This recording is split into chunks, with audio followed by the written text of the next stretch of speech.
दर्शन की 29वीं कक्षा। योग दर्शन के प्रथम पाद समाधि पाद में 30वां सूत्र कल हमने देखा था, जिसमें योग के अंतरायों को, बाधकों को गिनाया गया था। 9 अंतराय योग के प्रतिपक्ष, योग के मल बताए गए थे। इनमें कुछ शारीरिक हैं और कुछ मानसिक हैं, मानसिक रूप से अधिक हैं।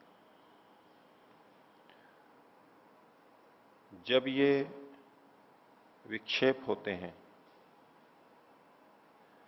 चित्त को विक्षिप्त करने वाली ये स्थितियां होती हैं, चित्त के विक्षेपक होते हैं, तो चित्त वृत्तियां भी होती हैं। जब ये होते हैं तो चित्त की वृत्तियां भी होती हैं। एक बात। दूसरा कहा गया था कि इनका अभाव होने पर पूर्वोक्त चित्त वृत्तियां भी नहीं होती हैं। तो एक कथन है अन्वय से, एक कथन है व्यतिरेक से। सम और विषम की दृष्टि से कथन नहीं है। जो हेतु दिया जाता है उसमें ध्यान देंगे। जब ये विक्षेप होते हैं तो चित्तवृत्तियां होती हैं। ये चित्तवृत्तियों के साथ में ही होते हैं। जब जब ये होते हैं तब तब चित्तवृत्तियां होती हैं। ये नहीं कहा गया कि जब जब चित्तवृत्ति होती है तब तब ये विक्षेप होते हैं, ऐसा नहीं कहा गया। जब जब ये होते हैं तब तब चित्तवृत्ति के साथ में होते हैं, चित्तवृत्ति रहेगी।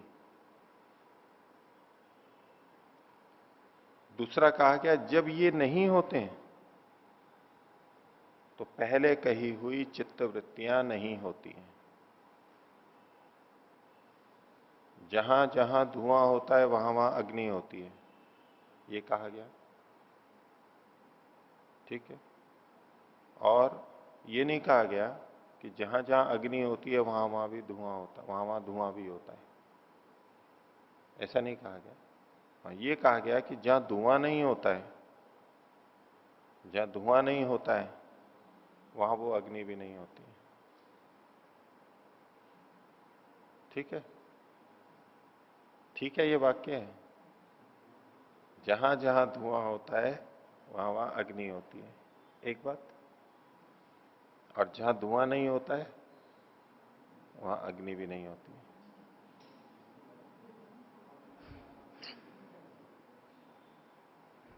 ऐसा नहीं कह सकते, लेकिन यहां कुछ इसी तरह का कथन किया गया।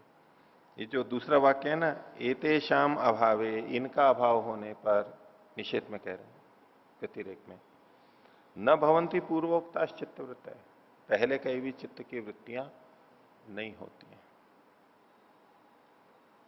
तो इसका तात्पर्य हमें क्या लेना है? जब हम एक बात को स्वीकार कर रहे हैं कि जब ये होते हैं तो चित्त की वृत्तियां होती हैं, लेकिन जब जब चित्त की वृत्ति हो तब ये स्थितियां हो, यह आवश्यक नहीं है। इन अंतरायों से रहित योगी भी अपना व्यवहार करता हुआ, उठता बैठता, खाता पीता, बोलता चलता, वृत्ति से युक्त होगा। हाँ, अक्लिष्ट वृत्तियां रहेंगी, व्यवहार की अक्लिष्ट वृत्तियां रहेंगी, क्लिष्ट वृत्ति उसमें नहीं रहेगी, लेकिन अन्य वृत्तियां रह सकती हैं। ये हमारे को एक बात सिद्धांततः स्पष्ट हो गई। अब जब इस पंक्ति को देखेंगे, एतेषाम अभावे न भवंती पूर्वोक्ता चित्तवृत्तया, इनका अभाव होने पर पूर्वोक्त चित्तवृत्तियां नहीं होती हैं। पूर्वोक्त का मतलब पहले कही हुई, प्रमाण, विपर्य, विकल्प, निद्रा, स्मृति, ये 5 वृत्तियां। तो जब इनका अभाव हो जाता है तो वृत्ति ही नहीं रहती है, ऐसा यदि हम अर्थ लेंगे तो ये विपरीत पड़ेगा। कोई भी वृत्ति नहीं होगी, ऐसा नहीं। अगर हम इसका अर्थ ये ले रहे हैं कि अलब्ध भूमिकत्व नहीं रहा, अनवस्थित तत्व नहीं रहा, भूमि की उपलब्धि हो गई, समाधि प्राप्त हो गई, संप्रज्ञात समाधि प्राप्त हो गई, तो भी एक वृत्ति तो रहेगी। और असंप्रज्ञात प्राप्त हो गई तो कोई वृत्ति नहीं रहेगी, तब कह सकते हैं चित्त में कोई वृत्ति नहीं रहेगी, असंप्रज्ञात के। लेकिन जिसने असंप्रज्ञात समाधि को प्राप्त किया है, वो जब समाधि से नीचे आएगा, समाधि से जब नीचे उतर के आएगा, तब तो वृत्तियां रहेंगी। तो यदि इस पंक्ति का हम ये तात्पर्य लें कि बस निरोध अवस्था में समाधि में ही वृत्तियां नहीं रहती, बाकी में तो वृत्तियां रहती हैं, अनवस्थित तत्व कहेंगे कि वो अब निरोध समाधि में नहीं रह पाए, तो ये अपने आप में दोष नहीं है। अलब्ध भूमि तत्व और अनवस्थित तत्व, ये जो यहां पर अंतराय बताए थे, ये किस परिप्रेक्ष्य में देखने होंगे कि प्रयत्न करने पर भी वो प्राप्त नहीं कर पा रहा है, ये अलब्ध भूमि तत्व। और प्राप्त कर लिया है और टिक नहीं पा रहा है, अनिच्छा पूर्वक नीचे उतर के आ जाता है, वो टिक नहीं पा रहा है जितनी देर चाहता है, असमर्थता के कारण से, अयोग्यता के कारण से। वो अनवस्थित तत्व यहां पर चित्त का विक्षेपक होगा। लेकिन जब यथेष्ट समाधि लगाई, असंप्रज्ञात समाधि में गया, पर्याप्त हो गई, अब व्यवहार के लिए नीचे आना ही है, खाना पीना नहाना धोना करना है।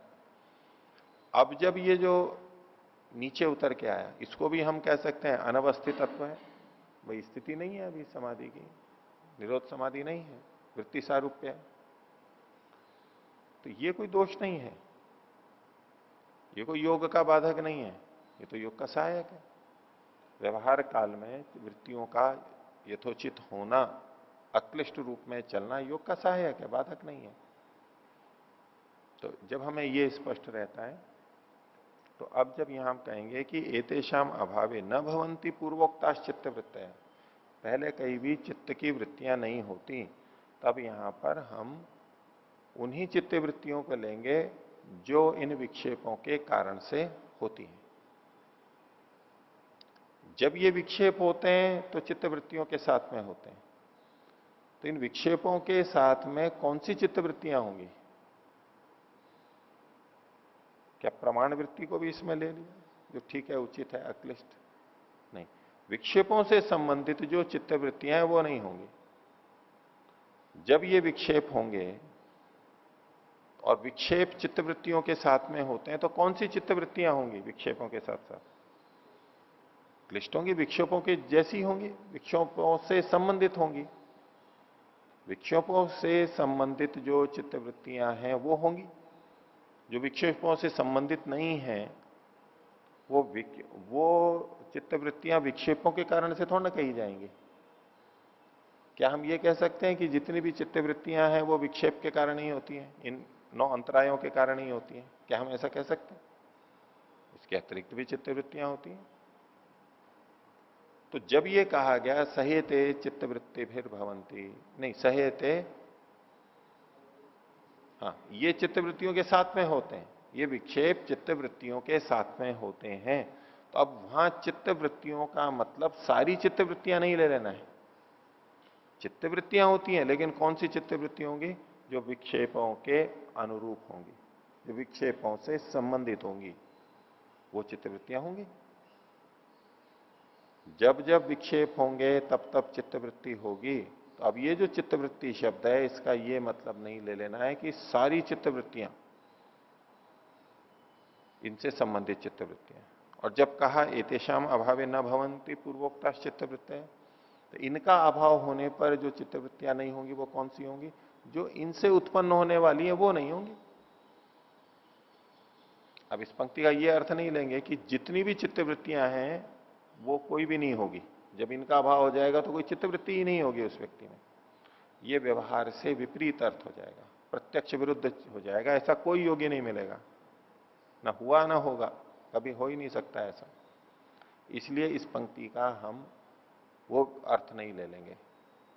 जैसे कि जब जहां जहां धुआं नहीं होता है वहां अग्नि भी नहीं है, तो जहां धुआं नहीं है वहां उससे संबंधित अग्नि नहीं है।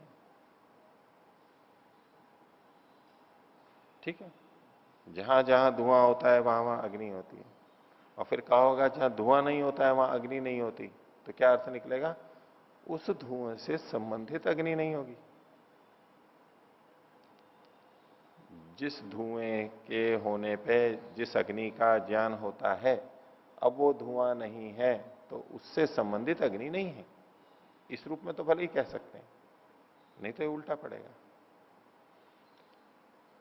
तो विक्षेपों के होने पर चित्तवृत्तियां होती हैं उससे संबंधित, और विक्षेप नहीं होंगे तो उससे संबंधित चित्तवृत्तियां नहीं होंगी। और जिसकी ऐसी स्थिति है, इसमें कोई भी विक्षेप नहीं है, तो स्वाभाविक है वो एकाग्रता में चला जाएगा या निरुद्ध अवस्था में चला जाएगा, और व्यवहार है तो व्यवहार काल को वो करेगा। तो ये पिछला सूत्र हुआ था, इसमें कुछ और किन्हीं को पूछना है तो पूछ सकते हैं कुछ। ओम। आचार्य जी, ये जो विक्षेप गिनाए हैं 9, इनको पूर्व पूर्व वाला उत्तर उत्तर वाले का कारण कह सकते हैं? जैसे व्याधि है तो स्त्यान होगा, स्त्यान होगा तो संस कह ऐसा सकते निश्चित नहीं कर सकते, पूर्व वाले को पर वाले का कारण कहें ऐसा नहीं है। हैं? या फिर पूर्व वाला हटता जाएगा तो उत्तर वाले भी धीरे धीरे हटते जाएंगे, ऐसा ऐसा? नहीं है, पूर्व वाला हट जाएगा तो उत्तर वाला भी हट जाएगा, ऐसा कोई नियम नहीं है उसमें।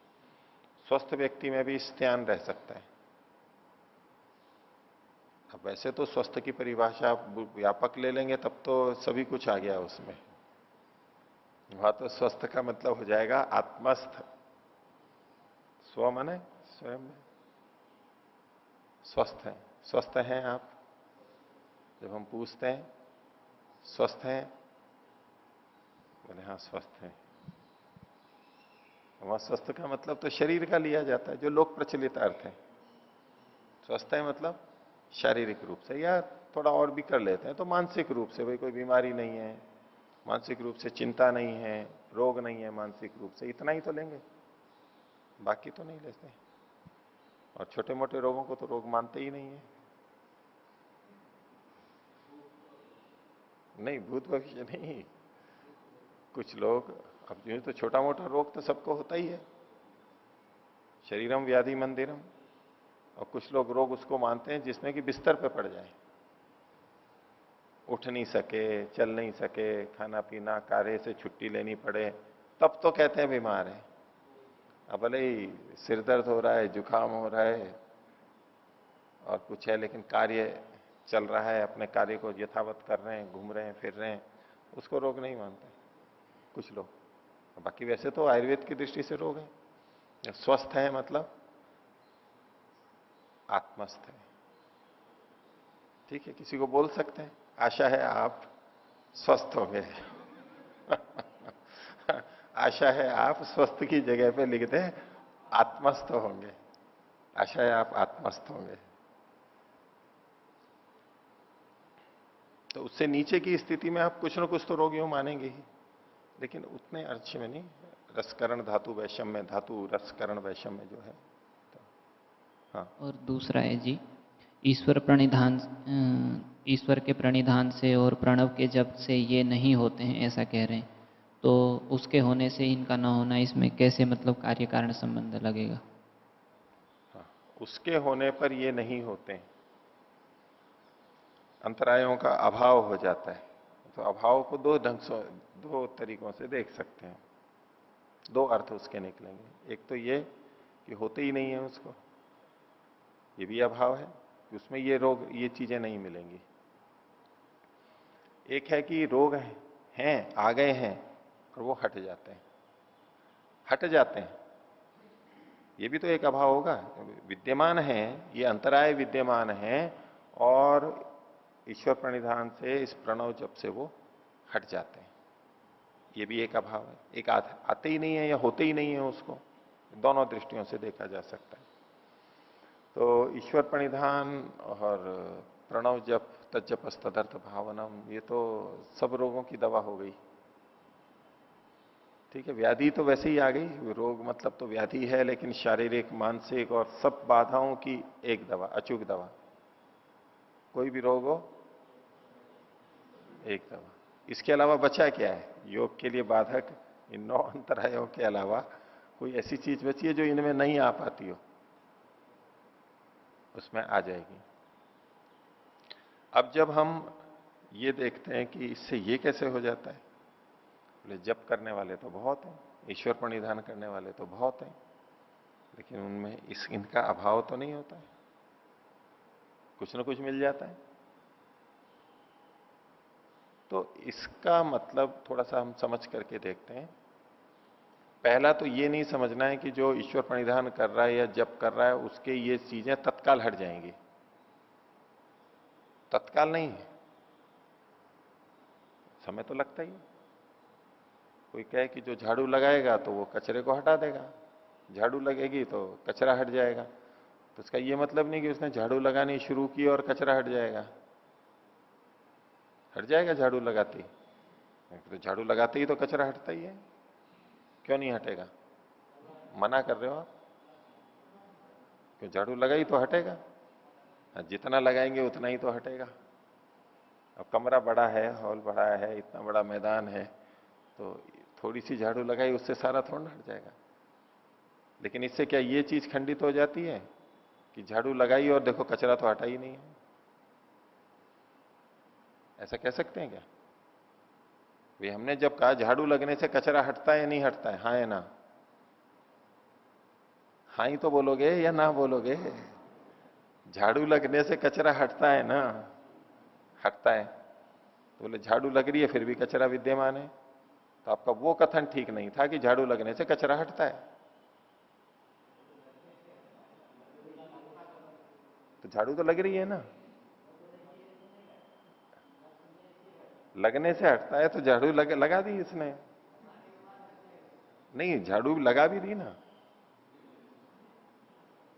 झाड़ू लगा दी कुछ। एक बार झाड़ू लगाई तो भी तो झाड़ू लगी है। क्यों? क्यों, तो और क्या बोलेंगे उसको? पूरी झाड़ू होने के बाद, पूरी झाड़ू होने के बाद। और पूरी झाड़ू लगी है उसका क्या कसौटी है? झाड़ू पूरी लगी है उसकी कसौटी क्या है? वे कचरा नहीं रहेगा। तो बस ऐसा ही यहां पर भी समझ सकते हैं ना कि ईश्वर प्रणिधान, प्रणव जप। अभी मैं वैसे और बताऊंगा आपको, इतने मात्र से संतुष्ट नहीं होगी, लेकिन एक मैं आपको पहली दृष्टि साफ कर रहा हूं। ये हम अपेक्षा इनसे रख लेते हैं बहुत ज्यादा। और जगह तो नहीं, झाड़ू वाले में आपको सब समझ में आ रहा है कि वहां इसका मतलब क्या है। ऐसा ही यहां भी लगाना है, पहली दृष्टि तो ये साफ करनी होगी कि प्रणव जप या ईश्वर प्रणिधान कोई कर रहा है तो उसने प्रणव जप ईश्वर प्रणिधान कर लिया है, इसका कैसे पता लगेगा? इसका कैसे पता लगेगा? वो क्या 1 मिनट के लिए करना है, 1 सेकंड के लिए करना है, 1 घंटे के लिए करना है, 1 महीने के लिए करना है? कब कहेंगे कि ये हो गया है? 1 साल के लिए करना है, 1 दशक के लिए करना है, जीवन भर करना है, किसके लिए कहेंगे? ओके, ये तो बहुत दिनों से लगा हुआ है। हम तो झाड़ू भी तो बहुत दिनों से कोई लगा सकता है, बहुत बड़ा क्षेत्र हो और पूरे अजमेर शहर में एक जना झाड़ू लगाने वाला आ जाए, इतने बड़े शहर में।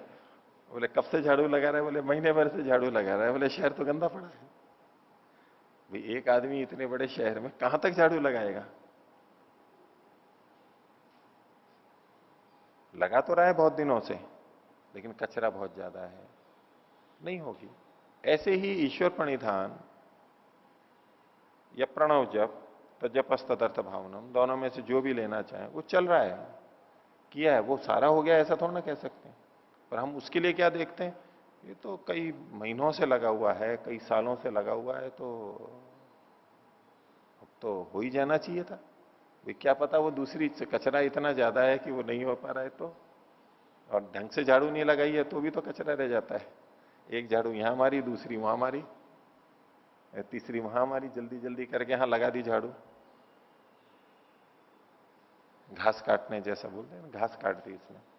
घास भी अच्छी ढंग से काटी जाती है, कोई निंदित नहीं है, लेकिन मुहावरा है, घास काट दी इसने तो टेढ़े मेढ़े, कभी यहां से कभी वहां से। मक्का खाते हैं ना, मक्का भुना हुआ। अभी कुछ दिन पहले मैं बाजार से निकल रहा था तो एक व्यक्ति के हाथ में वो मक्का था, खा रहा हुआ था कुछ। तो मेरे को बड़ा विचित्र लगा, वो कैसा खाया हुआ था। ऐसे ही सामने आ गया व्यक्ति मेरे, तो जैसे समुद्र में द्वीप बने हुए होते हैं ना अलग अलग जगह, ऐसे उसके मक्के के दाने बीच बीच में छूटे हुए थे। मतलब एक यहां से लिया, एक वहां से लिया, एक वहां से लिया, यूं ऐसा सामान्यतः एक तरह से खाते हैं उसको। लेकिन ऐसा खा रखा था। जब वो उसको बाइट बोलते हैं आजकल, एक बाइट ले लो, एक बाइट बोलते हैं, एक बटका, बटका या बाइट, बटका तो हिंदी में और इधर बोलते हैं राजस्थानी में। पता नहीं बटके से बाइट बनाए या बाइट से बटका बनाए। राजस्थानी में बोलते हैं बटका भर लिया। बटका मतलब यूं दांत से काट लेना कोई किसी को, मांस को ऐसे कहीं सिर पे मांस पे, उसको कहते हैं बटका भर लिया। और बाइट भी वही बोलते हैं ना आजकल, जो कहते हैं एक बाइट आधुनिक भाषा के अंदर। कई बार वो शब्दों का पता नहीं लगता है। गुजराती में बोलते हैं समय को क्या, वो कलाक, कलाक बोलते हैं गुजराती में, है घंटे, घंटे को गुजराती में बोल रहा हूं, अंग्रेजी में नहीं बोल रहा हूं अभी। है क्या, क्या बोलते हैं वाक्य जैसे कितनी बजे, कितला वाग्या, वो तो वाग्या बोलते हैं, लेकिन कलाक शब्द भी बोलते हैं बहुत। एक कलाक, हाँ एक घंटा हुआ, एक कलाक, ऐसे। अब वो कलाक कलाक क्यों लगता है जैसे गुजराती शब्द है। अब वो अंग्रेजी का क्लॉक होता है ना, क्लॉक, वॉच को, घड़ी को बोलते हैं क्लॉक। तो अब यही नहीं पता लगता कि ये गुजराती शब्द था या अंग्रेजी शब्द था। वो ऐसा बन जाता है जैसे गुजराती है, वो क्लॉक से, अंग्रेजी के क्लॉक से कलाक कलाक हो गया। तो बाइट कभी यहां से और कभी वहां से। तो घास काटना वैसे तो ढंग से भी काटी जाती है, जैसे अपने यहाँ कर्मचारी काटते एक ढंग से व्यवस्थित है, लेकिन वो घास काटने जैसा होता है। तो झाड़ू यहां लगाई, एक वहां लगाई और एक वहां लगाई, लग गई पूरी झाड़ू। तो सब जगह भी मार दी, फिर भी कचरा रह गया। तो ईश्वर प्रणिधान और तज्जपस तदर्थ भावनम व्यक्ति कर रहा है, उसके ये हटने चाहिए। अब व्याधि आदि का तो चलो अभी थोड़ी देर रुक जाते हैं, लेकिन आगे के जैसे कि अलब्ध भूमिकत्व है, अनवस्थितत्व है, समाधि भूमि की प्राप्ति या ना प्राप्ति, ये क्या एकदम हो जाएगी? हाँ, परंपरा से करते करते करते वो प्राप्ति होगी। तो इसको जो करता है, ये चीजें एकदम हो जाएं, ये कोई यहां पर बात निकल के नहीं आ रही है।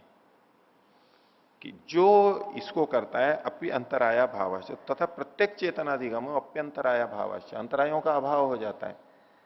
ये अंतरायों का कब? इसके साथ में प्रत्येक चेतना का अधिगम, ये भी साथ में जोड़ लेना चाहिए।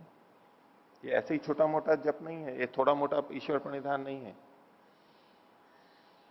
ये तो होना चाहिए ना, प्रत्येक चेतना का अधिगम और अंतरायों का अभाव। अंतरायों का अभाव होता है तो वो धीरे धीरे होता है। औषधियों से भी रोग जाता है तो एकदम थोड़ा ना चला जाता है लेते ही, दिनों लगते हैं, महीनों लगते हैं, रोग के हिसाब से होता है। तो ऐसे ही इनसे ये हटते तो हैं, लेकिन वो धीरे धीरे हटते हैं, एकदम नहीं हटते। हम जब इसको देखने लगते हैं कि भाई इनसे ये हट जाते हैं, मतलब तो अब हम व्यवहारिक और सारी बातें छोड़ देते हैं। यहां क्या अपेक्षा ले लेते हैं, और ये तो योग है, ये तो चमत्कृत है और बहुत आसन्नतम समाधि लाभ है, ये तो बहुत बड़ी चीज है, तो जैसे कि इससे एकदम हो जाना चाहिए। ईश्वर प्रणिधान करने वाले में ये मिलना ही नहीं चाहिए, ऐसी हम अपेक्षा रख लेते हैं। तो जब ये प्रश्न आता है कि क्या इससे हटते हैं, तो अगर कोई कहे हाँ हटते हैं, तो बोले इनमें तो नहीं हटा। तत्काल से प्रश्न आएगा, बोले ईश्वर प्रणिधान करने वालों में ये चीजें देखी जाती हैं, ये हट तो नहीं जाते। तो हम तत्काल वैसा अविनाभाव संबंध उसके साथ जोड़ने लगते हैं। तो ऐसा नहीं समझना है। अभी देखिए कि इससे कैसे ये दूर होते हैं। अब ईश्वर प्रणिधान का मतलब क्या लिया? भक्ति विशेषात आवर्तित ईश्वर तम अनुगृहणाति अभिध्यान मात्रेण। क्या अनुग्रह कर देगा उसका? आसन्नतम समाधि लाभ समाधि फलम वा, समाधि की प्राप्ति और समाधि का फल आसन्नतम होगा। समाधि की प्राप्ति नहीं होना, समाधि का फल प्राप्त नहीं हो, यह कौन सा अंतराय है यहां पर? अलब्ध भूमिकत्व, अनवस्थित। सीधे सीधे देखेंगे तो ये दो हमारे साथ में जुड़ेंगे, वो उसको हो जाता है, शीघ्र प्राप्त हो जाती है, हो जाता है। और जिसको समाधि की प्राप्ति हो गई है तो उसमें प्रमाद भी नहीं रहेगा, समाधि साधना नाम अभावनम तो रहेगा ही नहीं उसमें, आलस्य भी नहीं रहेगा, अविरति भी नहीं रहेगी, ये चीजें थोड़ा रहेंगी। वो जब वो समाधि में पहुंच गया है तो सांसारिक विषयों में ऐसे आकर्षण तो ना रहेगा, विरति होगी उसमें, आलस्य नहीं रहेगा, प्रमाद नहीं रहेगा, स्त्यान नहीं रहेगा, चित्त की सात्विक स्थिति रहेगी, तो ये चीजें हटी ना। मुख्य प्रश्न यहां कहां आ जाता है, शरीर की व्याधि के ऊपर। बाकी के अंदर तो आपको नहीं लगेगा, बाकी का तो समाधान होगा ना, 9 में से होगा क्रमशः ही, ये तो स्पष्ट रखना ही है। लेकिन एक व्याधि को छोड़ दो, उस पर मैं अभी बाद में चर्चा करता हूं। लेकिन बाकी के जो 8 हैं उनमें से ईश्वर प्रणिधान से और इससे हट सकते हैं, इसमें कोई बात है? संशय का थोड़ा हो सकता है, भ्रांति दर्शन का कुछ हो सकता है कि भाई ये रह जाएंगे।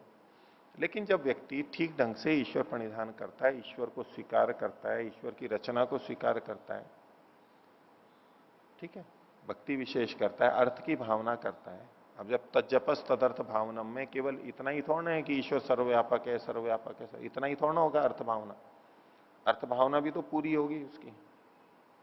तज्जपस तदर्थ भावनम में अर्थ भावना एक दो चीज लेकर के तो नहीं होगी ना, उसके साथ साथ बाकी चीजें भी आएंगी।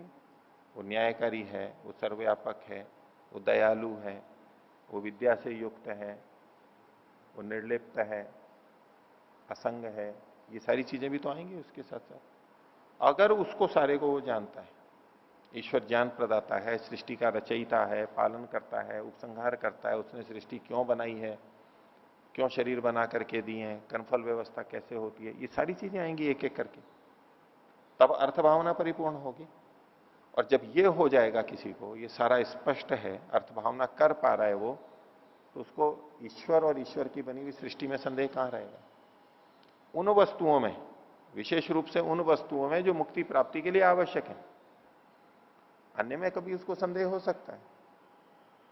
वैसे सब कुछ जानता है, लेकिन रास्ते में किसी को पता नहीं कि भाई इस गांव को ये रास्ता जाता है, ये जाता है, संदेह हो सकता है उसको।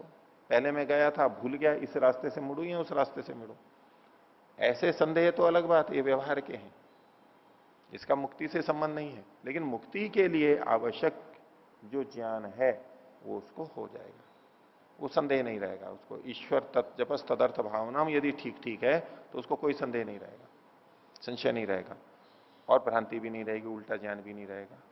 और यदि विपरीत ज्ञान है तो तज्जपस तदर्थ भावनम ही पूरा नहीं हो पाया है, न्यूनता रहेगी उसके अंदर। और तज्जपस तदर्थ भावनम नहीं हो पाया है तो इसका क्या मतलब है कि उसका ईश्वर प्रणिधान भी ठीक नहीं हो पाया, वो भक्ति विशेष कर ही नहीं पाएगा परमात्मा की। इसे भक्ति थोड़ा ना कहते हैं, कुछ भी मान लिया परमात्मा को और बस सबको तू ही करेगा मेरा सब कुछ, मैं कुछ नहीं कर सकता, मैं तो तेरे ही अधीन हूं, रोटी भी बनाएगा तो तू ही बनाएगा, पानी भरेगा तो तू ही भरेगा, इतनी बड़ी ईश्वर भक्ति। ईश्वर पर विश्वास तो तभी अगर हमने खुद ने सोच लिया कि मैं खाना बनाऊंगा तो ईश्वर पर कहां विश्वास रहा? मैं ही पानी भर लूंगा, इलाज भी तू ही कराएगा, सब कुछ तू ही करेगा, यह है पूरा विश्वास, यह है पूरी ईश्वर भक्ति। इसमें चला गया तो नहीं, ऐसे नहीं। तो ईश्वर प्रणिधान भी पूरा कब बनेगा? जब भ्रांति दर्शन नहीं रहेगा। एक वास्तविक घटना सुनाऊंगा आपको, आप में से कुछ लोग जो धुलास गए हैं वो जानते हैं।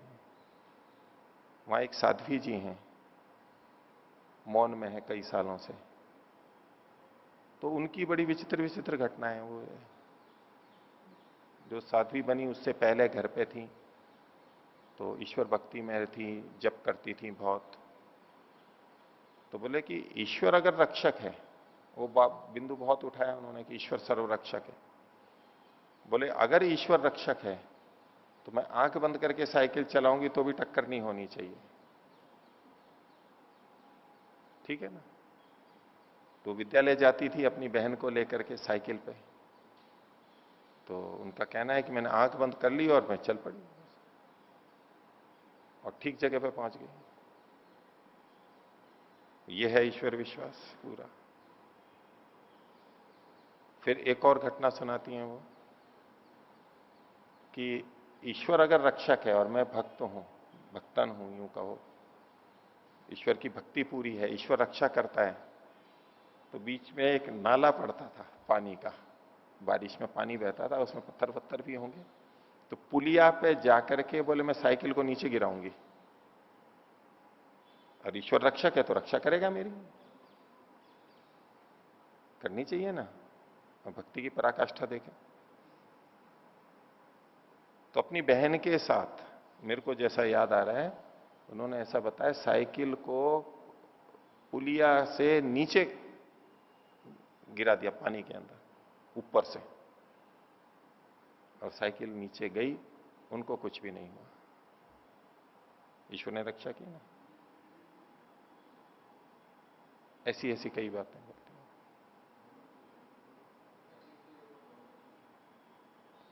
तो ईश्वर पे पूरा विश्वास था, उनके मन में यही आता था कि मैं ईश्वर को सर्वरक्षक मानती हूं और मैं आंख खोल करके चल रही हूं, तो फिर कि ईश्वर के प्रति मैंने विश्वास ही कहां हुआ, ईश्वर के प्रति सच्चा विश्वास कहां हुआ। और मैं पहाड़ से भी गिर जाऊं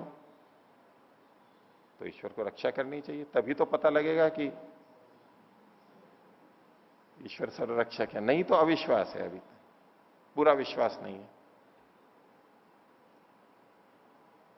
अब नहीं करेंगे वो ऐसा, उस समय किया था, अब नहीं कर सकती, अब पहले से अधिक भक्त हैं, पहले से अधिक साधन हो गई, अब नहीं करेंगे ऐसा, ऐसा मैं समझता हूं। एक वो भी घटना आती है ना, कि वो पर्वत पे गिर चुके, वो बोले ईश्वर है या नहीं है, ईश्वर है या नहीं है, इस पे शास्त्र चल रहा था। तो दूसरे ने कहा ईश्वर है, रक्षक है, तो आप कूद के बताओ, रक्षा कर देगा आपके पहाड़ के ऊपर से। तो कूदे, ऐतिहासिक घटना है। तो कूदते हुए वो बोले, कूदने लगे, तो बोले यदि ईश्वर है तो मेरी रक्षा करेगा, और कूद पड़े और चोट लग गई उनको। या तो इसका मतलब है कि ईश्वर नहीं है, चोट लग गई उनको, लेकिन उठे, उनका ईश्वर विश्वास पूरा था।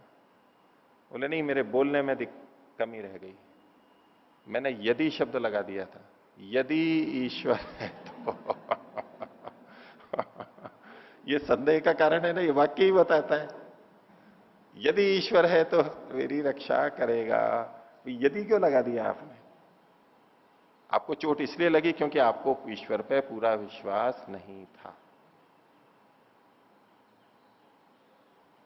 एक वो भी कथा आती है ना, वो बारिश नहीं हो रही थी, सारे नगर वाले परेशान थे, तो एक नागरिक रूप से सार्वजनिक एक प्रार्थना सभा आयोजित की गई। ये सबको करना है, सबकी समस्या है, पानी नहीं है, बारिश होनी चाहिए, तो सब जा रहे थे, जो भी प्रार्थना स्थल था, पूरा शहर जा रहा था। तो एक बच्ची भी थी, बच्ची है बच्चा जो भी होगा, मैंने कहा कहां जा रहे हैं ये सब? बोले प्रार्थना के लिए जा रहे हैं। तो बोले इन्होंने छतरी तो ले ही नहीं रखी है साथ में, ये तो सब बिना छतरी के जा रहे हैं।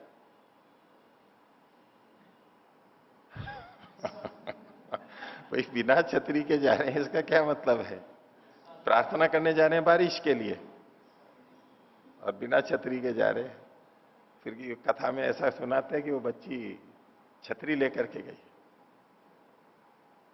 प्रार्थना करनी है और परमात्मा देता है तो विश्वास तो तय है जो छतरी लेके जाए, नहीं तो ये विश्वास कहां है? ये तो बोल रहे हैं, वास्तव में कहां विश्वास है? और विश्वास नहीं है तो, सच्चा विश्वास नहीं है तो बारिश कहां से होगी? तो ऐसा कहते हैं कि वो छतरी लेकर के गई और बारिश वहां पर हुई। ये होता है सच्ची भक्ति का प्रभाव। ऐसी ऐसी बहुत कथाएं रहती हैं। तो ईश्वर प्रणिधान मतलब विशेष भक्ति, भक्ति विशेष से। अब इन घटनाओं के अंदर आप देखेंगे भ्रांति दर्शन। ठीक है, प्रार्थना करने के लिए निकल गए, छतरी साथ में लेके चले गए, बारिश हो जाएगी। ईश्वर सर्वरक्षक है, आंख बंद करके चलें, फिर कहते हैं कि नहीं, जिसकी सच्ची भक्ति है उसी की रक्षा करेगा। यूं आंख बंद करके चलेंगे तो नहीं। आंख तो बंद कर दी लेकिन मन में संदेह कि पता नहीं क्या होगा। अब पूरा विश्वास है तब नहीं होगा। तो भक्ति विशेष जिसको कहा जाता है, न जाने किस किस रूप में भक्ति विशेष लोग करते रहते हैं। ये तो मेरी पूरी भक्ति है, पूरी भक्ति है। वो पूरी भक्ति से बलियां चढ़ाए जा रहा है। वो भक्ति ऐसी है कि अपने बच्चे की बलि चढ़ा रहा है। सच्ची भक्ति तो तभी है जो अपने बच्चे की भी, अपना जो सबसे प्रिय होता है, बच्चा है, बच्ची, उसकी भी बलि दे दे, तब तो भक्ति है उसकी। नहीं तो ठीक है, बकरे की दे दी तो वो तो दूसरे के बच्चे की दे दी। और उसमें भी कोई है कि भाई अपने बच्चे की दे दी, खुद की दे दो ना, वो और भी सच्चा भक्त होगा। तो भक्ति दिखने में भावना बढ़ रही है, ये बढ़ रही है, लेकिन उसके साथ में भ्रांतियां कितनी हो सकती हैं उसकी कोई सीमा नहीं है। कहीं भी खूब दिखेगा, लगेगा ये कि मैं पूरी भक्ति कर रहा हूं। तो भक्ति विशेष का मतलब ये नहीं है। वो जो वास्तविक सच्ची भक्ति है, भक्ति विशेष से आवर्जित है, वो भ्रांति से रहित ही होगा, नहीं तो भक्ति विशेष ही पूरा नहीं होगा। तो न संदेह होगा और न भ्रांति होगी। और जितने जितने स्तर पे वो ईश्वर प्रणिधान कर रहा है, तजपस तदर्थ भावनम कर रहा है, उसके अनुसार उसकी धीरे धीरे, चूंकि वो विश्वास बढ़ता जाता है उसका, उसकी भ्रांतियां हटती जाएंगी, संदेह हटते जाएंगे। तो ये अंतराय तो बाद के दूर होंगे, क्रमशः धीरे धीरे होंगे, एकदम तो कोई भी नहीं होने वाला है। तो 9 अंतरायों में से जो बाद के अंतराय हैं वो एक एक करके हटेंगे। ईश्वर प्रणिधान अच्छा है, भावना अच्छी की है, अर्थ भावना की है, तो व्यक्ति को आलस्य तो नहीं रहेगा। तो तात्कालिक रूप से भी देख सकते हैं, जब ईश्वर प्रणिधान अच्छा हो तो आलस्य नहीं रहेगा, हट जाएगा, ध्यान नहीं रहेगा, प्रमाद नहीं रहेगा, समाधि साधनों का अनुष्ठान अधिक करने लगेगा। जैसे ही अर्थ की भावना अधिक होती है तो पालन भी अधिक करेगा, छोड़ेगा नहीं वो व्यक्ति। तो इस रूप में ये प्रभाव डालता है, अंतरायों को हटाता है ये। अब आते हैं व्याधि के ऊपर कि भाई बिना चिकित्सा के, बिना खान पान को ठीक किए भी क्या व्याधि नहीं आएगी या हट जाएगी। अब वैसे तो औषधि ले नहीं रहे, केवल इसी के आधार पर ठीक हो, वो भी एक सीमा तक ठीक होगा। 100% हो जाए आवश्यक नहीं है। जब ईश्वर प्रणिधान करेगा तो उसका मन शांत रहेगा, ईश्वर की आज्ञाओं का पालन करेगा, तो व्यवहार तो उसका सुधरना ही है। वो बहुत सावधानी से खाएगा पिएगा, अनुकूल ही खाएगा, प्रतिकूल नहीं खाएगा, तो उसको व्याधियां नहीं आएंगी। और आई हैं तो जैसे पत्तेहार से हट जाती हैं वैसे उसकी भी हट जाएंगी। अब जो ईश्वर प्रणिधान कर रहा है, ईश्वर की अर्थ भावना कर रहा है, तो उसमें अविरति नहीं रहेगी, विरति होगी विषयों के प्रति। खानपान की गड़बड़ से, दिनचर्या की गड़बड़ से, विषय भोगों के कारण से, अति से, विषमता से जो रोग आते हैं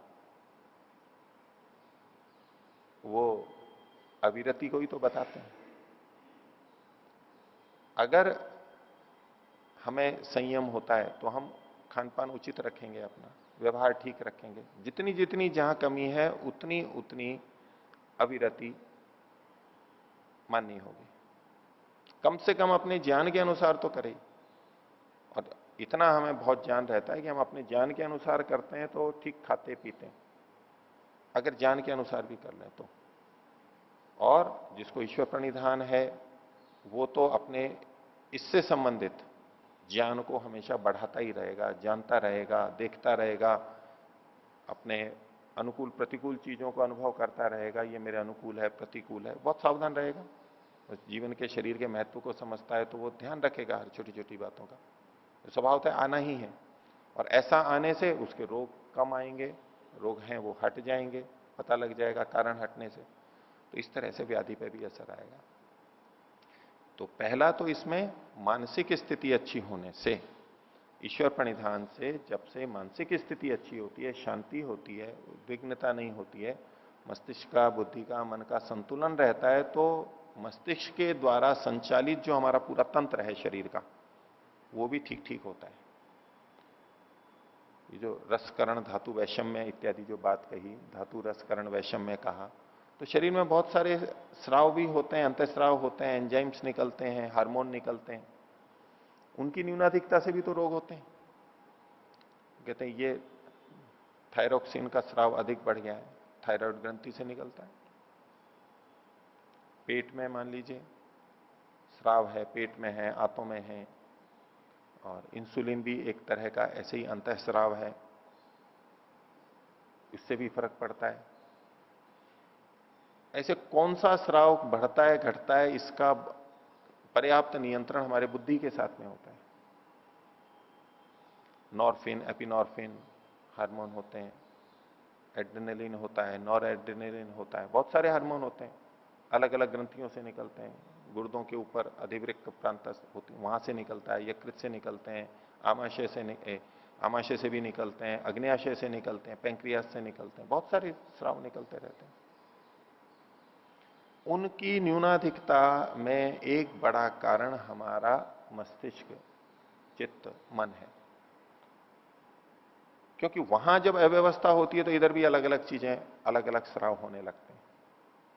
मान लीजिए गुस्सा आ रहा है तो अलग तरह के स्राव निकलने लग जाएंगे, अलग प्रतिक्रिया होगी, और वो बार बार गुस्सा आएगा तो बार बार वो स्राव निकलेंगे, वो स्थायी तनाव का रूप ले लेंगे, रोग पैदा कर देंगे। ये सब चीजें होती है ना, ये तो विज्ञान से सिद्ध भी है आजकल, बहुत कुछ है। हम भी कहते हैं कुछ ज्यादा होता है तो भाई मन को शांत रखो, तो शांत रहो, चिकित्सक बोलते हैं, बार बार बोलते हैं। तो इनके करने से चूंकि मन शांत होगा, ठीक तरह से अगर कर रहा है, तो मन के शांत होने से मन की अशांति से जो जो रोग हो रहे थे, विभिन्न स्राव न्यूनाधिक हो रहे थे और तरह तरह के रोग आ रहे थे, वो धीरे धीरे कम हो जाएंगे, ठीक हो जाएंगे। तो मन और शरीर का बहुत गहरा संबंध है। मानसिक रोग अलग होते हैं, शारीरिक रोग अलग होते हैं, फिर भी बहुत सारे शारीरिक रोग हैं जो मानसिक रोगों, मानसिक गड़बड़ी के कारण से होते हैं। दिखने में शारीरिक हैं लेकिन कारण मानसिक है। और शरीर में रोग होता है तो मन पे भी फर्क पड़ता है। और अधिकांश रोग आजकल की जो हो रहे हैं वो मनोकायिक हैं, साइकोसोमेटिक हैं। मानसिक और शारीरिक रोग हैं, अधिकतर मिले जुले हैं वो। अब उसमें केवल शारीरिक उपचार करेंगे तो वो होता नहीं है, वो तात्कालिक काम चलता रहता है, दवाइयां लेते रहते हैं, कुछ नियंत्रण रहता है, लेकिन पूरा नहीं जा सकता वो, क्योंकि कारण तो अंदर बना हुआ है मन का, इससे वो ठीक होता है। तो बहुत सारे रोग उसमें ठीक हो सकते हैं, 100% का ना भी कहें। अच्छा, मन ठीक होता है तो हमारी रोग प्रतिरोधक क्षमता भी अच्छी बनती है, शरीर की सारा तंत्र अच्छा हो जाता है। रोग प्रतिरोधक क्षमता अच्छी होती है तो जो अनावश्यक रोग आते रहते हैं, और जीवाणु, विषाणु, मच्छर, कीट पतंग, ये तो है ही दुनिया के अंदर, सब जगह है ही, उनका हमारा संपर्क होता ही रहता है, उससे हम प्रभावित होते रहेंगे जल्दी जल्दी, क्योंकि हमारी रोग प्रतिरोधक क्षमता, इम्यूनिटी पावर नहीं है या कम है, हम प्रभावित होते रहेंगे उससे, क्योंकि हमारा तंत्र कमजोर है। अब तंत्र कमजोर है और हम कहें भी इनके कारण से हमारे को रोग आ गया, ठीक है, एक कारण वो भी है, लेकिन हमारा तंत्र भी तो कमजोर है। अगर वो तंत्र अच्छा हो तो इनके रहते हुए भी हमारे को रोग नहीं आएगा या कम आएगा। तो इन तज्जपस तदर्थ भावनम, ईश्वर प्रणिधान से क्योंकि बुद्धि मन शांत होते हैं तो हमारा पूरा तंत्र सिस्टम अच्छा बनता है, इम्यून सिस्टम अच्छा बनता है, इंडोक्राइन सिस्टम अच्छा बनता है, पाचन तंत्र, ये सब सब मलोत्सर्ग, ये सब अच्छे होते हैं। नहीं तो इनमें गड़बड़ हो जाती है, नींद भी ठीक आएगी, भूख भी ठीक लगेगी। अब ये दो चीजें अच्छी हुई तो बहुत कुछ ठीक हो जाता है, मलमूत्र का त्याग ठीक होने लगेगा, मल संचित नहीं होगा तो रोग नहीं आएंगे। तो ये आपस में बहुत जुड़ा हुआ है। तो इसलिए ईश्वर प्रणिधान और तज्जपस ततर्थ भावनम, इनका प्रभाव हमारे शरीर पर भी पड़ता है, मन का प्रभाव शरीर पर पड़ता है, संतुलन आता है तो रोग भी हटेंगे। इस तरह से इनके द्वारा ये 9 अंतराय हटते हैं। होंगे क्रमशः, होंगे धीरे धीरे, एकदम नहीं हो सकता। हो गया? और किन्हीं को पूछो कुछ? आचार्य जी, सूत्र संख्या 24 में हम्म, जो अवतरणिका है, प्रधान पुरुष व्यतिरिक्तः कोयम ईश्वरो नाम, तो उसमें प्रधान से प्रकृति को ले रहे थे। हम्म। तो प्रधान से प्रकृति को ले रहे हो, उसका कोई कारण? प्रधान शब्द यहां इन्होंने भाष्यकार ने लिखा है, आगे ये आएगा। प्रधान मतलब मूल प्रकृति ही लिया जाता है। प्रधान शब्द जो है, तो आप अन्य शास्त्रों से भी और यहां भी आगे आपको मिल जाएगा। प्रधान शब्द एक पारिभाषिक शब्द है, वो मूल प्रकृति यानी सत्वर स्तंभ प्रकृति का द्योतक है। और प्रकृति ये कार्य प्रकृति भी है, कारण प्रकृति भी है। तो कारण प्रकृति को मूल रूप से यहाँ पर प्रधान शब्द से लिया जाता है। अब उससे निर्मित चीजें भी उसी वाली हैं, त्रिगुणात्मक है, तो उसको भी समावेश कर सकते हैं।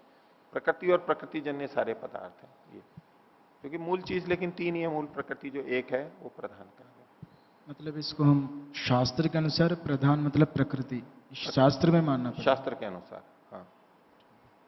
नहीं तो और क्या लेंगे, दूसरा क्या विकल्प है हमारे पास में कि प्रधान पुरुष व्यतिरिक्त कोयम ईश्वरो नाम इति। प्रधान शब्द से क्या लेंगे और क्या ले सकते हैं? तो ये तो प्रसिद्ध है, प्रधान का मतलब प्रकृति, उसी को लिया जाता है, पारिभाषिक है ये।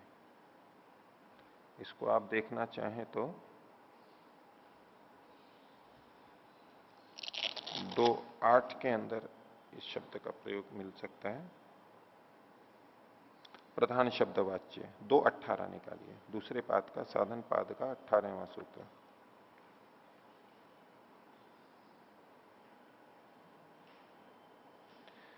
ये भी भाष्य ने लिखा है वैसे तो।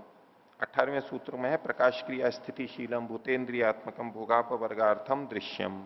दृश्य मतलब ये सारा जगत। अब इसके पहले अनुच्छेद के अंतिम भाग को देखिए, वृत्तिम अनुवर्तमाना प्रधान शब्द वाच्या भवंती एतद दृश्यम इत्युच्यते। मिला इस सूत्र के भाष्य का पहला अनुच्छेद के अंत में। अच्छा, लगभग 6-7 पंक्ति नीचे। सन्निधि मात्रोपकारिणो अयस्कांत मणिकल्पा प्रत्ययम अंतरेण एकतमस्य वृत्तिम अनुवर्तमाना प्रधान शब्द वाच्य। ये कौन है? प्रकाश क्रिया स्थितिशील जो सत्वर स्तंभ है, ये प्रधान शब्द वाच्य हैं, प्रधान शब्द से कहे जाते हैं। तो प्रधान से वही लिया जाएगा। हाँ, हाँ। जैसे ये अंतराय गिनाए हैं 9। हाँ। तो जैसे किसी को एक्सीडेंट हो गया, एक्सीडेंट चोट लगा है, हाँ। उससे किसी को दर्द हो रहा है, हाँ।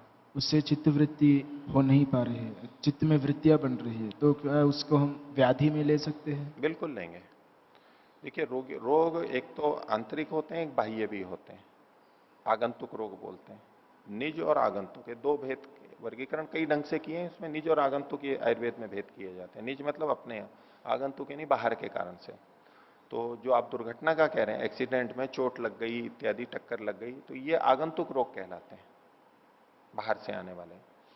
तो पहले तो ये अगर शांत व्यवस्थित है तो वो संभावनाएं कम हो जाती हैं हमारी। कई बार हमारे कारण से भी दुर्घटना होती है, तो उसकी संभावना एक तो कम हो जाती है, इस तरह वो उसको रोकेगा।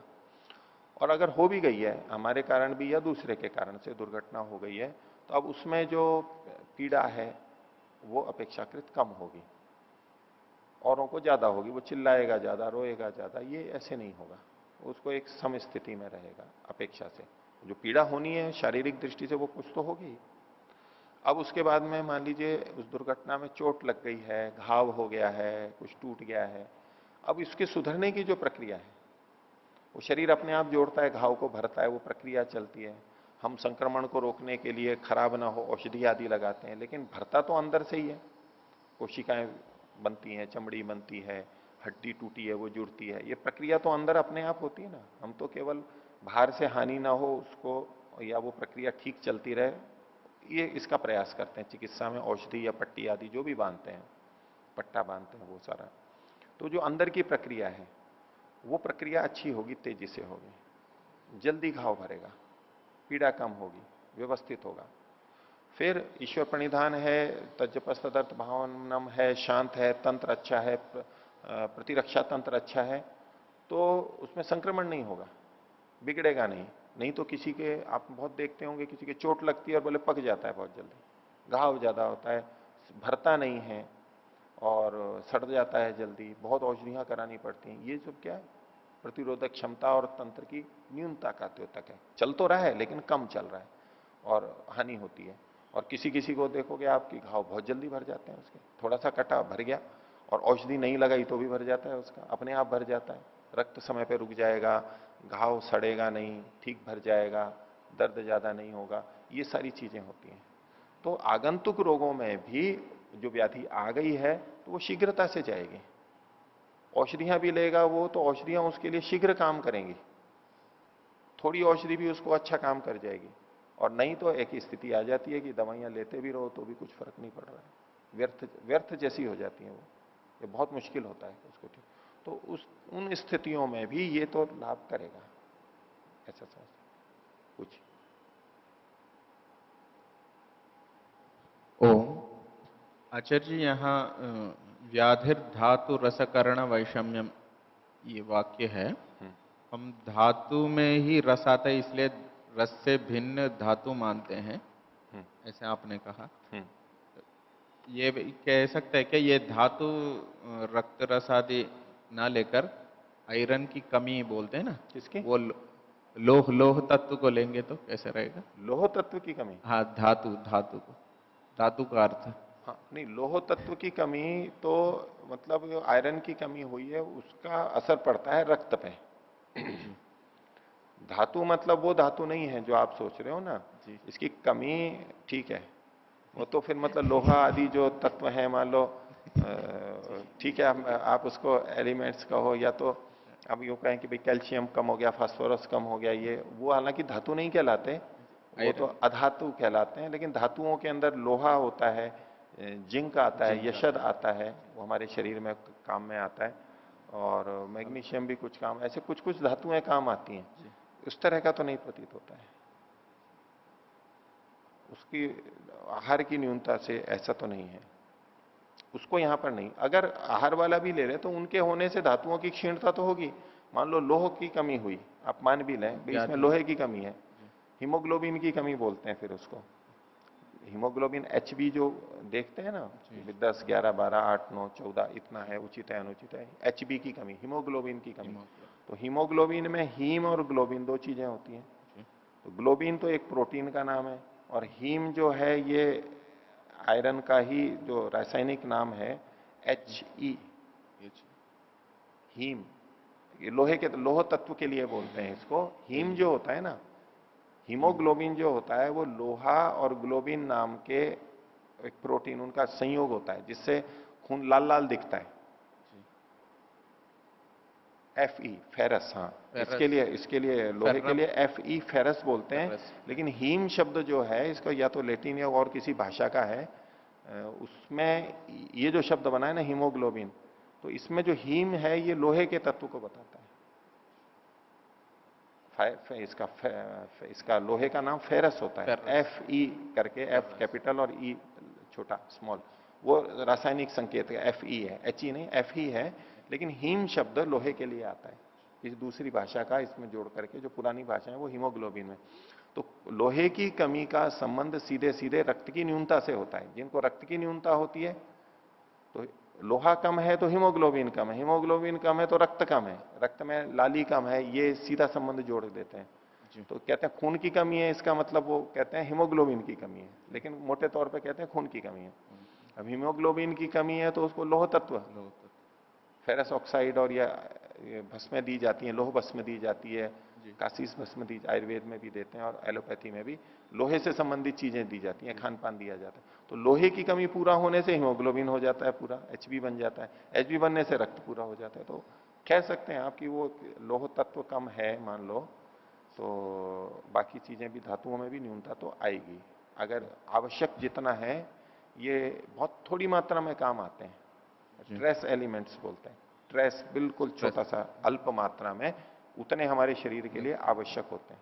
तो स्वर्ण भी आवश्यक होता है, वो भोजन में हमारे साथ जाता रहता है, ये जी तत्व जी। सामान्यतः कमी नहीं होती है। तो उसकी लेकिन कमी विषमता ले सकते हो हैं। सकते हैं, लेकिन वो यहां तात्पर्य नहीं होता रस धातु, क्योंकि एक आप इसको लेकर के त्रिदोष को छोड़ रहे हो, जो कि आयुर्वेद की दृष्टि से एक बहुत महत्वपूर्ण चीज है। जी तो प्रधान और अप्रधान दोनों में से अगर ग्रहण करना हो तो प्रधान का ग्रहण नहीं, वो ठीक है। मैं इसका प्रमाण क्या है कि त्रिदोष, मतलब मेरा आग्रह नहीं है कि भाई, मेरी एक परिकल्पना है, परंतु इसका प्रमाण है क्या कि त्रिदोष को धातु नाम से कहा जाता है? हाँ, आयुर्वेद में बोलते हैं ना, धारणात् धातव, दोषणात् दूषा और मलिनीकरणात् मलाह। इनको वात पित्त कफ को धातु भी कहा जाता है, दोष भी कहा जाता है और मल भी कहा जाता है। तीनों नाम से बोला जाता है, वो संकेतों हैं आयुर्वेद में, लेकिन चूंकि प्राय ये दूषित करते रहते हैं इसलिए इनको धातु ना कह करके दोष नाम से कहा। अब जो बाकी रसरक्त आदि धातुएं हैं वो भी धारण करती हैं, दूषित तो वो भी कर देती हैं, लेकिन प्राय करके वो धारण करती हैं, इसलिए उनका नाम मुख्यता के कारण धातु रखा गया है। अब मल है, वो मलिन करते हैं, लेकिन फिर भी मल भी धारण करता है हमारे को। और मल पूरा निकल जाए आंतों से, बिल्कुल खाली हो जाए तो, और जिनको रोग होता है, कुछ रोग होते हैं जिसके अंदर मल की रक्षा की जाती है, चिकित्सा होती है उसमें कि मल को रोक के रखते हैं उसका, क्योंकि वो मल रोका रहता है तो हम मल बोल रहे हैं, लेकिन वो पचा हुआ चीज है, आंतों में चल रही है, उसी में से ही तो शोषण करेगा वो, और वो ही खाली कर दिया, वैसे वो पोषण कर नहीं पा रहा है, शोषण कर नहीं पा रहा है, तो उसको दुर्बलता आ जाती है बहुत ज्यादा। कुछ रोग ऐसे होते हैं गृहिणी आदि जिसमें मल को रोक के रखा जाता है वहां थोड़ा, अगर पूरा साफ कर दिया ना तो उसको एकदम लगेगा कि मैं दुर्बल हो गया हूं। ऐसा कई लोगों को अनुभव होता होगा कि अगर विरेचक ले लिया, बहुत मल शुद्धि कर दी, तो जैसे ही हुआ तो वो लगता है जैसे ताकत ही नहीं रही, एकदम दुर्बलता को अनुभव करता है। वहां मल की रक्षा भी की जाती है, वहां मल भी धारण का काम करता है, मल भी धारण का काम करता है। और एक मल ऐसा भी है जिसको धारण किया जाता है, निकाला नहीं जाता है। मैं मेरा एमडी के अंदर जो प्रवेश परीक्षा थी, परीक्षा के अलावा जो साक्षात्कार होता है, उसमें मेरे को एक प्रश्न ये पूछा गया था कि बोले मल तो मलिन करते हैं, सब निकाले जाते हैं, एक कौन सा मल है जिसको निकाला नहीं जाता है, जिसको रखा जाता है? तो 5 जने बैठे हुए थे, प्रोफेसर और डायरेक्टर वगैरह, उनमें से एक ने मेरे को ये प्रश्न किया और मेरे को उत्तर पता था। तो ओज को भी आयुर्वेद में मल माना गया है। ओज ओज ओज जो बोलते हैं ना, जिसको हम कहते हैं बहुत ओज और तेज है, जो ओज है उसको आयुर्वेद में मल माना गया है। और ओज की हमेशा रक्षा की जाती है, उसको अन्य मलों की तरह से हम कहें कि इसका शोधन करना है, ओज बढ़ गया है, तो ऐसा नहीं होता है। तो इसको मल के अंतर्गत गिना गया है, लेकिन उसका शोधन नहीं होता है, ऐसे नहीं हटाया नहीं जाता है वो तो जितना अच्छा ही माना जाता है। तो मैं क्या बता रहा हूं आपको कि ये जो नामकरण है ये इनकी प्रधानता से होते हैं कि इसमें क्या कार्य अधिक हो रहा है। तो मैंने आपको त्रिदोष का भी बताया, वो तीनों कार्य करते हैं फिर भी दोष नाम है। धातुएं हैं वो भी तीनों कार्य करती हैं, लेकिन फिर भी धारण अधिक करती हैं। और मल सारे होते हुए भी वो धारण भी करते हैं। मैंने आंतों वाले मल का भी बताया आपको, और ये ओज को भी मल कहा गया, उसकी भी रक्षा की जाती है, उसको रक्षा करनी ही होती है। तो वो धारण करने वाले हैं, लेकिन फिर भी मल नाम से कहा गया है उनको। तो व्यपदेशस्तु भूय ऐसा वाली बात है, अधिक जो करते हैं। इसलिए आपका ये कहना कि यहां धातु शब्द से त्रिदोषों को क्यों ले रहे हैं, ये कोई कहीं कथन है क्या, तो वो आयुर्वेद में सम्मत है। सामान्यतः ये जानकारी नहीं रहती, लेकिन शास्त्र जो पढ़ते हैं आयुर्वेद के चरक आदि, वो एकदम ये बात स्पष्ट है, इसमें कोई संदेह नहीं। तो आज का पाठ इतना ही रखते हैं। प्रणव।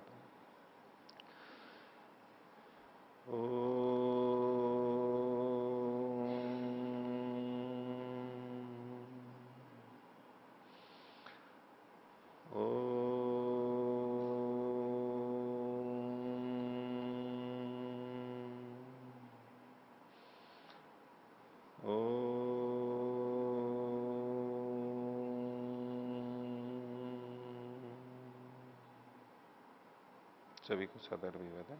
ओम शांति।